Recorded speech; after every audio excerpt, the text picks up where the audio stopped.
কিন্তু আবুল আহাব তুই তো জানিস আমাদের চরিত্রের বালাই নাই, চরিত্র তোরও নাই আমারও নাই, এটা তো ভালো করে জানিস। কিন্তু আব্দুল্লাহর বেটা মুহাম্মদ তিনি জীবন দেবে কিন্তু আমানতের খেয়ানত করবে না। আমাদের দেশেও এইরকম কয়েকটা মন্ত্রী ছিল, শহীদ মতিউর রহমান নিজামী, ওরকম আলী আহসান মোহাম্মদ মুজাহিদ। যখন ফখরুদ্দিন মঈনুদ্দিন সরকার ক্ষমতার মধ্যে আসলো, যেতে দেশের মধ্যে ফকিন্নি থেকে শুরু করে বড় নেতা পর্যন্ত সবগুলোকে দুর্নীতির অপরাধে তাদেরকে জেলখানার মধ্যে ঢুকাইছিল, কথা কান ঠিক কিনা? কিন্তু এই দুই মন্ত্রীর পুঙ্খানুপুঙ্খানুভাবে তাদের অনুবীক্ষণ যন্ত্র দিয়া তারপরে তাদেরকে তাদের দুর্নীতি খোঁজার জন্য চেষ্টা করেছে। আল্লাহর কোরআনুল কারীম হাতের মধ্যে নিয়ে বলতেছি, তাদের একটাও দুর্নীতি মঈনুদ্দিন ফখরুদ্দিন বের করতে পারে না। আমার সম্পর্কে আপনার ধারণা নাই, খুদা মাদাহা ফরিনে মুস্তাফা বাস মোহাম্মদ হামিদে হামদো খুদা বাস মোহাম্মদ আজ তুমি খুহাম খুদা রা खुदाया आज तो इश्क़े मुस्तफ़ा रा नदारम है गुना तू शायरा बुजुजला तक न तू मिर रहमतिल्लाह गुफ्त खुदा बंदा आखे असराफू रहमते आज खुदाए ला तक न तू जुरकन मरहबा या রাসূলুল্লাহ ইয়া হাবিবাল্লাহ। নবী গো, আপনি আমাকে চিনতে পারেন নাই, আমাকে আগে থেকে চেনেন। এবার জিজ্ঞাসা করতেছে, ভাতিজা তার এই ঘটনা কোরআনুল কারীম তুমি কোথায় পাইলে, কার কাছ থেকে তোমরা শুনলে? এবার আল্লাহর নবী বলতেছে, শুনুন তাহলে আমি কার কাছ থেকে শুনছিলাম।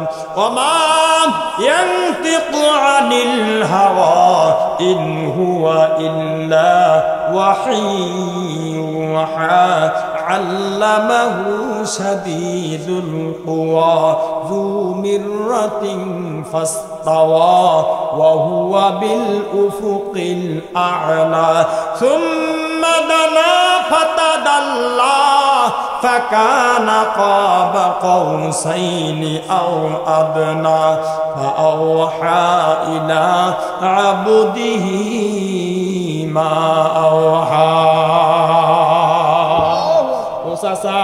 এই কোরআনুল কারীম আমি একাই পড়ি নাই। আমার কাছে আমার উস্তাদ যিনি, তিনি হচ্ছেন আমার আল্লাহ। জিবরাইল আলাইহিস সালাতু ওয়াস সালামের মারফতে এই পবিত্র কোরআনুল কারীমের ঘটনা, এই সূরা ফিলের ঘটনা, এই হাতির ঘটনা আমার আল্লাহ রাব্বুল আলামিন আমার কাছে বলে দিয়েছেন। জোরে কোন সুবহানাল্লাহ। ভাতিজা পড়া শেষ? কইছে হ্যাঁ। সোরে না শুনে ধর্মের কাহিনী, ওর কাছে তাবলীগ করতেছে, কোরআনের দাওয়াত দেয়। ও জিজ্ঞেস করে, ভাতিজা তাহলে বুঝলাম তোমার আল্লাহর কাছ থেকে এটা আসছে, পড়া কি শেষ? কয়েছে না, আরো আছে। পড়া কি শেষ করবো না কি করবো? একটা বাজে না, আপনাদের কষ্ট হচ্ছে আমি বুঝতে পারতেছি। হ্যাঁ হ্যাঁ, শেষ করবো?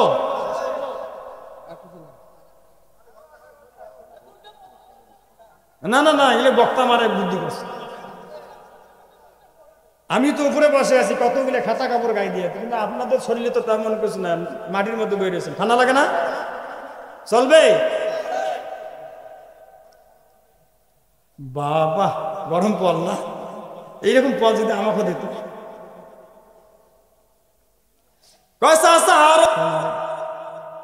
অমনে আগাল থেকে দিল্লি মামু বাড়ির মধ্যে গিয়ে পড়বি।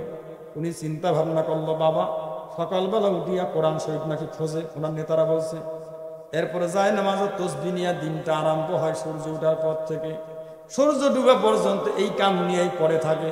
কিন্তু চিন্তা করলো সাইদি সাহেব 50 বছর পর্যন্ত কোরআনের তাফসীর করলো, তরজমা করলো, জীবনে একটা আমল আল্লাহ করার মতো আমাকে সুযোগ তৈরি করে দিল না। অন্তত শেষ বয়সে গিয়ে একটা আমল করি। উনি যখন বলছে এইখানে ঝাঁকি মারলে ওই জায়গার মধ্যে গিয়া পড়বে, তাই তিনি সাইদি সাহেবের মরার পরে আমলটা আরম্ভ করছে। এইখানে লারা মারছে আবাবিল পাখির মতো ছাত্র জনতা। উনি দিল্লি মামুর বাড়ির মধ্যে গিয়া পড়ছে, সেখানে গিয়ে ঈদগাহে বাগুন্না করছে। কতক্ষণ ঠিক কিনা? চাচা আমি যাবো, তবে বাসটা একটু দিয়ে যাই, মন খারাপ করেন না। কি বাস?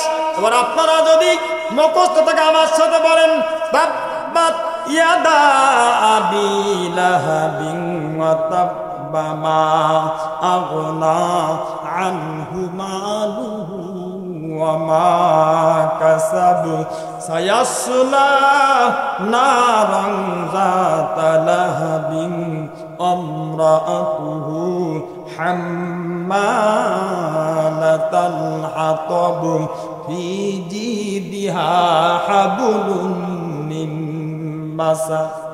আবু জেহেলের কাছে তর্জমা করা লাগে নাই, তাফসীর করা লাগে নাই, কারণ আবু জেহেল যেই দেশের মধ্যে বসবাস করে সেই দেশের ভাষা হচ্ছে আরবি। এইটা পড়ার সাথে সাথে আবু জেহেলের চোখ কারাঙ্গার মতো হয়ে গেছে। কয় তুই কি কইলি? কয় যে আমি তো কই নাই, এটা বলছে আমার আল্লাহ। একটা হচ্ছে হাত, দুই হাত আর রাষ্ট্রীয় ক্ষমতা। এই জন্য আল্লাহ বলেছে দুই হাত তার ধ্বংস হবে, তার মধ্যে রাষ্ট্রীয় শক্তি তার চলে যাবে, আর দুই হাতের মধ্যে মরার আগে তার প্যারালাইসিস হবে। এরপরে কি হবে? মা গনা আনহু মালুহু ওয়া মা কাসাব।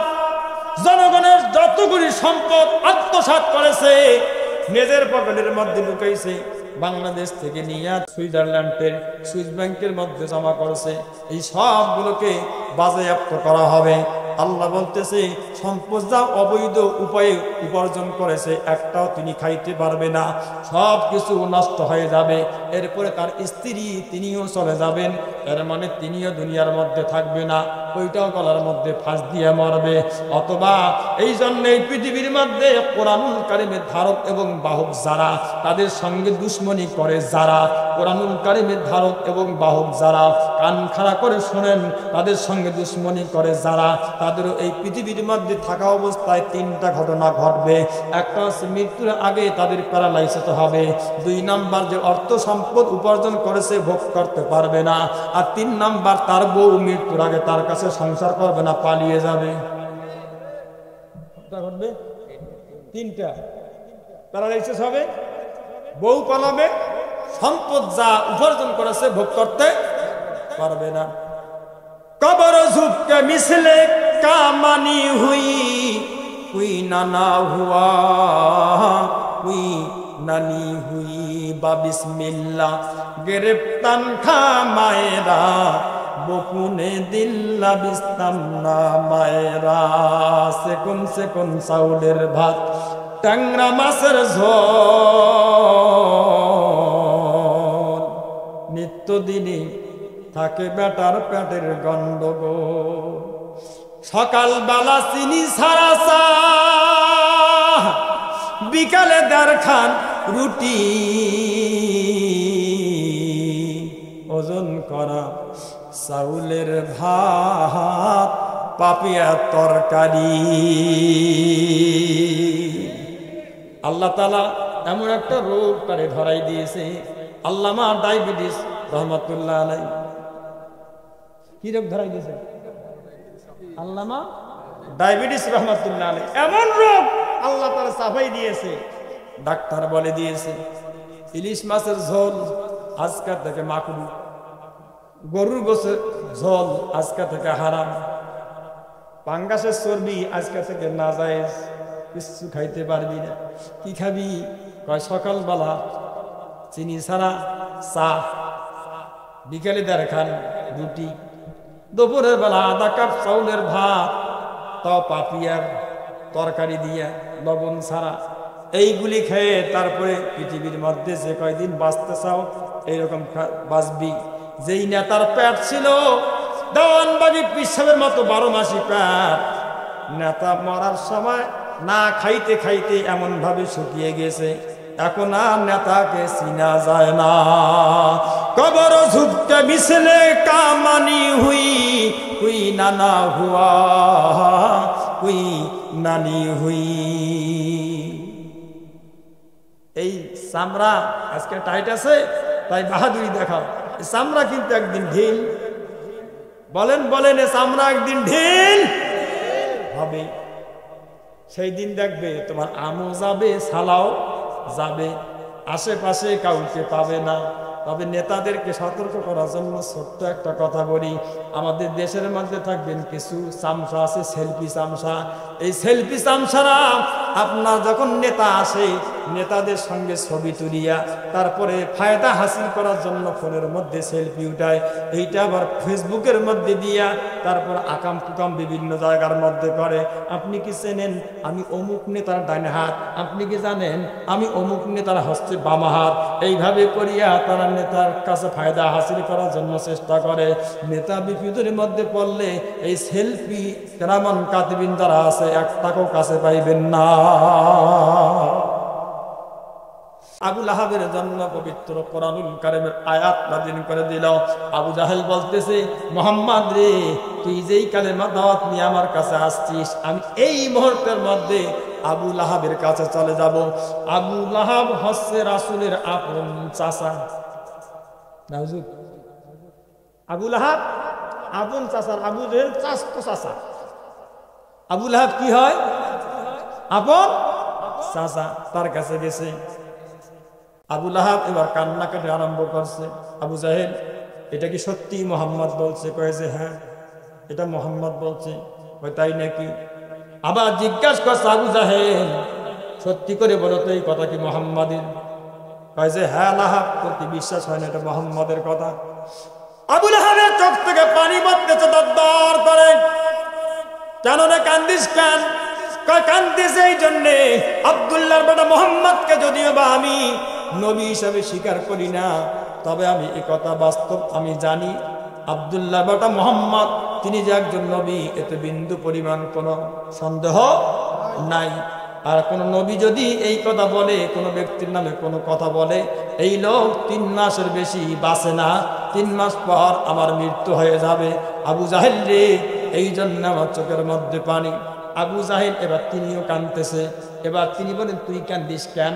আমি কাঁদতেছি এই জন্য কান্দি, সেটা হচ্ছে আমি একদিন গেছি খানা একেবারে চত্বরের মধ্যে রাতের বেলা, জ্যোৎস্না রাত, পূর্ণিমা রাতের মধ্যে আমি সেই জায়গার মধ্যে গিয়েছি। গিয়ে দেখি মধুর কণ্ঠে আব্দুল্লাহর বেটা মোহাম্মদ কোরআনুল কারীম পড়তেছে। আমি দূর থেকে কাছে যদি যাই লোকেরা টের পাবে, এই জন্য আমি দূরের মধ্যে ছিলাম। দূরের মধ্যে থাকার পরে আমি তার মিষ্টি মধুর কোরআনুল কারীমের তেলাওয়াত আমি শুনতেছিলাম। এত সুমধুর গন্ধে কোরআনুল কারীম তেলাওয়াত করতেছিল, মনে হয় একটা একটা করে অক্ষর তার উপরের মধ্যে নাজিল হচ্ছে। আমি দূর থেকে আমি তার তেলাওয়াত শুনতেছি। আর পূর্ণিমার রাত, সেই রাতের মধ্যে আমি একবার চাঁদের দিকে তাকাই, আর একবার আমার ভাতিজা মোহাম্মদের চেহারার দিকে তাকাইতেছিলাম, আর একবার চাঁদের দিকে তাকাই, আর একবার আমার ভাতিজা মোহাম্মদের চেহারার দিকে আমি তাকাইতেছিলাম। আবু লাহাব রে, তোরে কেমনে করে আমি বলি, এমন সত্য কথা আমি কেমনে করে বলি?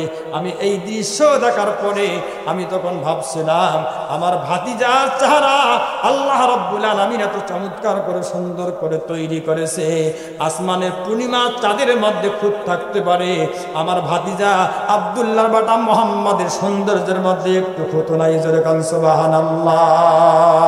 जैसे सीरत वैसे सौदत हुस्न यूसुफ है जमाल, क्या करो तारीफ तेरा सब जमालो सब कमाल। কাফার মুশরিক বেঈমানদের মুখ থেকে এই কথা তারা বলতে বাধ্য হয়েছে যে আমার ভাতিজা সত্যি তিনি নবী, আমার ভাতিজার মতো নেতা পৃথিবীর মধ্যে কেউ নাই। এই কথা দুজনেই স্বীকার করেছে। দুশ্মনী করো কেন তাহলে? কইছে এইটাই তো সমস্যা, দুশ্মনী করে এই কারণে। তাহলে যদি আমি আমাদের নেতাগিরি চলে যায়, কেন আব্দুল্লাহ সাল্লাল্লাহু মুহাম্মদ জীবনে কোনোদিন মিথ্যা কথা বলে নাই, আমানতের খেয়ানত করে নাই। কিন্তু আবু লাহাব, তুই তো জানিস আমাদের চরিত্রের বালাই নাই, চরিত্র তোরও নাই আমারও নাই, এটা তো ভালো করে জানিস। কিন্তু আব্দুল্লাহর বেটা মুহাম্মদ তিনি জীবন দেবে কিন্তু আমানতের খেয়ানত করবে না। আমাদের দেশেও এইরকম কয়েকটা মন্ত্রী ছিল, একটার নাম মরহুম শহীদ মতিউর রহমান নিজামী, আর একটার নাম হচ্ছে মরহুম আলী আহসান মোহাম্মদ মুজাহিদ। ওনারা যখন মন্ত্রী ছিল, মন্ত্রী থাকা অবস্থায় ক্ষমতা যাওয়ার পরে যখন ফখরুদ্দিন মঈনুদ্দিন সরকার ক্ষমতার মধ্যে আসলো, যেতে দেশের মধ্যে ফকিন্নি থেকে শুরু করে বড় নেতা পর্যন্ত সবগুলোকে দুর্নীতির অপরাধে তাদেরকে জেলখানার মধ্যে ঢুকাইছিল, কথা কান ঠিক কিনা? কিন্তু এই দুই মন্ত্রীর পুঙ্খানুপুঙ্খানুভাবে তাদের অণুবীক্ষণ যন্ত্র দিয়া তারপরে তাদেরকে তাদের দুর্নীতি খোঁজার জন্য চেষ্টা করেছে। আল্লাহর কোরআনুল কারীম হাতের মধ্যে নিয়ে বলতেছি, তাদের একটাও দুর্নীতি মঈনুদ্দিন ফখরুদ্দিন বের করতে পারে না। আবু জাহেল ডাক বলতেছে, ও আবু লাহাব, তুই তো জানিস তোর চরিত্র বালাই নাই, আমারও চরিত্র বালাই নাই, কিন্তু আব্দুল্লাহর বেটা মুহাম্মদ তিনি যে কর্মী বাহিনী তৈরি করেছে, এই কর্মী বাহিনীর মধ্যে তারা কোনোদিন মিথ্যা কথা বলে না। মুহাম্মদের যেমন চরিত্রের মধ্যে কোনো কলঙ্কের দাগ নাই, তার কর্মী বাহিনীর কলঙ্কের মধ্যে কোনো দাগ নাই। মুহাম্মদের যেমন চরিত্রের মধ্যে কলঙ্কের স্পট পড়ে নাই, তার সাহাবায়ে কেরাম যারা আছে তাদেরও চরিত্রের মধ্যে কলঙ্কের স্পট পড়ে নাই। সুতরাং আমরা এই জন্য তো ওই পথ থেকে আমরা দূরে থাকতে চাচ্ছি, সেটা হচ্ছে তার দিকে যত মানুষ যায় তার চেহারার দিকে আকৃষ্ট হইয়া তার কোরআনুল কারীম তেলাওয়াত শ্রবণ করার পরে মানুষগুলো একটা একটা করে পর্যায়ক্রমে মুসলমান হয়ে যাচ্ছে। তাহলে একবার যদি এই ক্ষমতা আবু জাহেলে তাহলে মুহাম্মাদের হাতের মধ্যে চলে যায়, মনে রাখবি কশ্চিন কালেও তুই আবু জাহেল আর আমি আবু লাহাব কোনোদিন নেতা হইতে পারবো না।